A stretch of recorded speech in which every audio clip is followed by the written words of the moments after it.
পরিমাণটা ইম্পর্টেন্ট না, যেটা ইম্পর্টেন্ট হলো এটা অ্যামাজন যে অনলাইন সামগ্রী, যে গাড়ি কিছুদিন আগে আমরা এখানে ধরেছিলাম।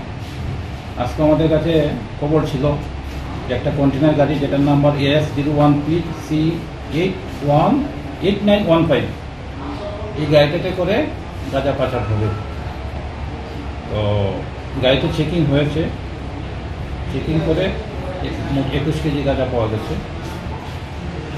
এই গাড়ির যে ড্রাইভার রতন দেবনাথ, যার বাড়ি কাঞ্চনপুর, তাকে অ্যারেস্ট করা হয়েছে।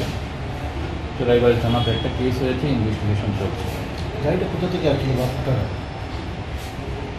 যতটুকু আপনাদের কাছে শেয়ার করা যায় সেটা হলো আগরতলার দিকে থেকে আসছিল, ওকে বলা হয়েছিল গুয়াহাটি নিয়ে যাওয়ার জন্য। স্যার আনুমানিক বাজার মূল্য কত হবে কালো বাজার? বাজার মূল্য কালো বাজারের মূল্যের মধ্যে বিরাট ডিফারেন্স। তো বাজার মূল্য প্রায় 3 লাখ টাকার মতো হবে।